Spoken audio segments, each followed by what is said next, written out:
Ya, sebelumnya. Bismillahirrahmanirrahim. Assalamualaikum warahmatullahi wabarakatuh.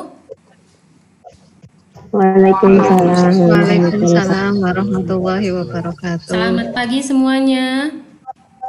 Pagi, Bu. Pagi, Kok lemes? Pada belum sarapan ya? Belum, Bu. Belum. Ya, nanti setelah pembelajaran boleh sarapan ya. Oke, sebelum belajar hari ini agar kita lancar dan ilmunya bermanfaat, silahkan salah satu memimpin doa. Mbak Rika mungkin bisa diwakili teman-temannya untuk memimpin doa. Ya, oke. Baiklah, untuk memulai kegiatan pembelajaran pada pagi hari ini, menurut agama dan kepercayaan masing-masing, berdoa dimulai. Selesai. Nah, nanti kita akan belajar tentang sistem pertidaksamaan dua variabel atau bisa disingkat dengan SPTDV.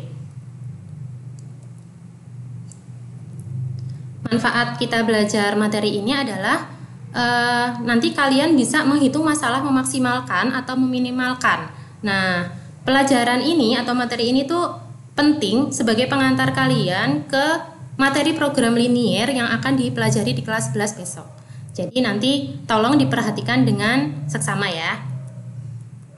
Oke, tujuan pembelajaran hari ini yang pertama, kalian diharapkan dapat menemukan konsep penyelesaian pertidaksamaan linier dua variabel, lalu menemukan konsep penyelesaian sistem pertidaksamaan linier dua variabel, dapat menemukan konsep daerah himpunan penyelesaian dari sistem pertidaksamaan dua variabel, dan yang terakhir bisa menggambarkan daerah himpunan penyelesaian sistem pertidaksamaan dua variabel pada sistem koordinat kartesius.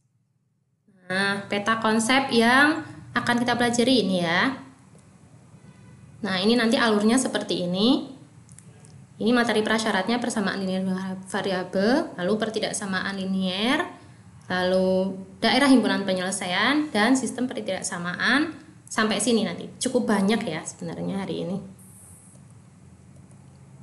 Oke, sebelum kita masuk ke materi inti, masih ingatkah kalian tentang persamaan linier dua variabel? Coba. Masih, Bu. Masih ingat. Yang bentuknya seperti apa itu? Siapa ini yang menjawab? X plus Y sama dengan 2, Bu. Oke, good. Ya, bagus sekali. Nanti kalian akan belajar yang lain selain X plus Y sama dengan 2. Nah, selanjutnya, bagaimana bentuk penyelesaiannya? Masih ingat nggak? Substitusi, Bu. Berupa titik. Itu bukan bentuk penyelesaian ya, itu cara menyelesaikannya. Oke, nanti Berupa titik-titik nih, Bu. Oh iya, betul. Nah, nanti biar kalian lebih paham lagi, saya sudah mengunggah LKPD di assignment Teams. Nanti kalian bisa mengerjakan ya secara berdiskusi di sana. Nah, sebentar. Nah, nanti kalian download dulu LKPD-nya, lalu kalian kerjakan secara berkelompok. Kelompoknya sudah saya bagi, ada 2 kelompok. Silahkan nanti kalian berdiskusi di kelompok kecil-kecil di Teams yang sudah saya buat selama 20 menit. Setelah selesai, jangan lupa hasil diskusinya itu diupload ke assignment Teams dalam bentuk JPG atau PDF ya. Oke. Ya, sudah 20 menit. Sudah selesai diskusinya? Sedikit lagi, Bu. Oke. Sambil menunggu kelompoknya Mbak Lina, apakah kelompoknya Mas Eko sudah selesai? Menurut kelompok kami sih sudah, Bu. Nanti coba diperiksa, Bu. Oke, baik. Ya, silahkan Mbak Jessi ya yang mau mencoba. Ya, Oke, silahkan. ini Bu seperti ini gambarnya. Tapi tadi saya lupa menghubungkan titik-titiknya, Bu. Harusnya dihubungkan. Jadi daerah.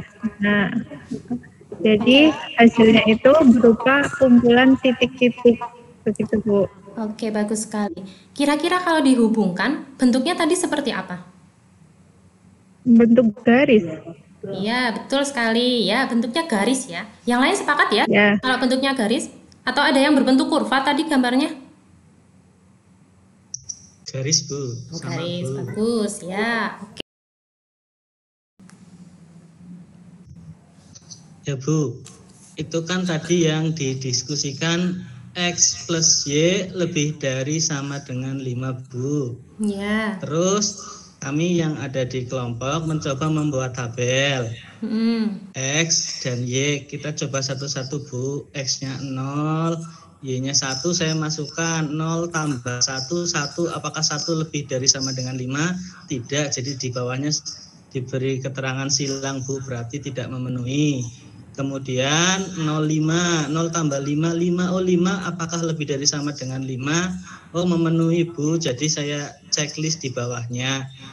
Kemudian kami mencoba titik yang lain, 14, 24, 35, 50 memenuhi, Bu. Kemudian dibuat titik-titik yang memenuhi di grafik koordinat kartesius seperti yang di bawahnya. Yang kami kerjakan sampai situ, Bu. Betul atau belum? Oke, nanti kita simpulkan bersama. Oke, kita simpulkan dari kedua aktivitas itu tadi. Nah, kesimpulannya apa?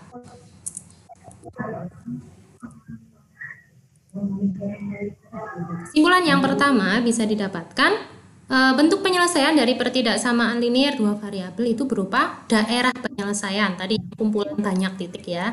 Lalu bentuk penyelesaian pertidaksamaan dari sistem pertidaksamaan dua variabel juga berupa daerah himpunan penyelesaian. Namanya itu DHP biasanya. Agar lebih mudah menuliskan saja ya. Langkah-langkah menentukan DHP bagaimana? Yang pertama, tadi merubah sistem pertidaksamaannya menjadi sistem persamaan terlebih dahulu.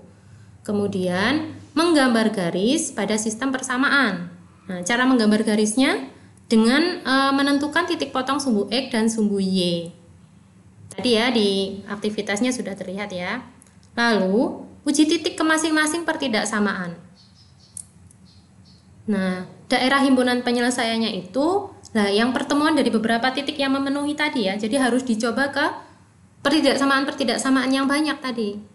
Kalau misalnya ada salah satu yang tidak memenuhi ya jangan dianggap sebagai daerah himpunan penyelesaian. Seperti itu ya. Ada yang mau ditanyakan sebelum kita lanjut? Tidak, Bu. Oke, bagus. Oke, agar lebih paham, nanti kalian bisa membaca materi di buku siswa ya. Kalian kan sudah punya ya buku siswa yang BSE itu? Punya, Bu. Oke, lalu saya juga sudah mengupload handout di assignment Teams dan juga link YouTube. Nanti di situ saya memberikan cara menggambar daerah himpunan penyelesaian. Saya sudah menguploadnya. Nanti bisa kalian download sebagai referensi. Bila rebahan boleh difoto, dilihat-lihat. Oke, ini waktunya hampir berakhir ya. Untuk menguji pemahaman kalian, saya akan melakukan evaluasi. Nah, nanti kalian kerjakan penilaian formatif 1 di link assignment Teams. Waktunya 10 menit saja. Soalnya tidak banyak kok, hanya 5. Nanti dicoba dikerjakan apakah sudah paham atau belum. Nanti kalau misalnya belum paham, bisa kalian tanya-tanya ke saya lewat Teams boleh, lewat WA juga boleh. Itu nggih. Nah, akhiri pembelajaran hari ini, saya punya sedikit motivasi untuk kalian karena ini kan memang semakin banyak ya yang terpapar COVID. Ini merupakan cobaan bagi kita semua ya. Tapi jangan mengeluh, kita harus selalu bersyukur karena cobaan adalah anugerah. Pasti Tuhan itu sedang menunjukkan rasa sayangnya kepada kita, ya kan? Kalau enggak, kita kan enggak mungkin ketemu di sini. Kita harus bersyukur ya semuanya ya. Ya, Bu. Ya, Bu. Nah, oke, pembelajaran hari ini sepertinya cukup. Sudah, Ibu. Terima kasih semuanya. Tetap bersemangat. Assalamualaikum.